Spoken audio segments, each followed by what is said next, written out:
എല്ലാവർക്കും പൂച്ചാണ്ടി മിമിക്രിയിലേക്ക് സ്വാഗതം. ആദ്യമായി പ്രേതത്തിന്റെ ശബ്ദമായി വരുന്നു ടിപ്പിമോൻ. നല്ലൊരു കയ്യടി കൊടുക്കുക. അടുത്തയായി വരുന്നു കുയിലിന്റെ ശബ്ദമായി കുയിലി വാസു. അടുത്ത കുഴഞ്ഞന്റെ ശബ്ദവുമായി ഓറഞ്ച് കുമാർ.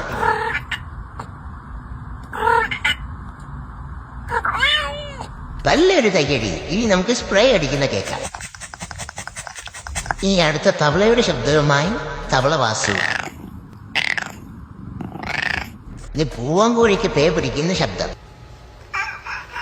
അവരെ പേ പിടിക്കുന്ന തോന്നുന്നു. ഇനി പ്രാവിന്റെ ശബ്ദവുമായി ഇപ്പോഴും.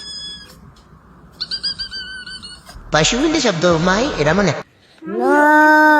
ഇനി രാത്രികളിൽ നമ്മൾ ഉറക്കം കളയുന്ന ഒരു സാധനം, അതെ കൊതുക്. അതിന്റെ ശബ്ദം കേൾക്കാം. ചെയ്യുന്നത് സുന്ദരേശൻ. അപ്പം ഞങ്ങളുടെ ഈ കൊച്ചു മിമിക്രി ഇഷ്ടപ്പെട്ടെങ്കിൽ നീ ഫോളോ ചെയ്ത് വെച്ചാ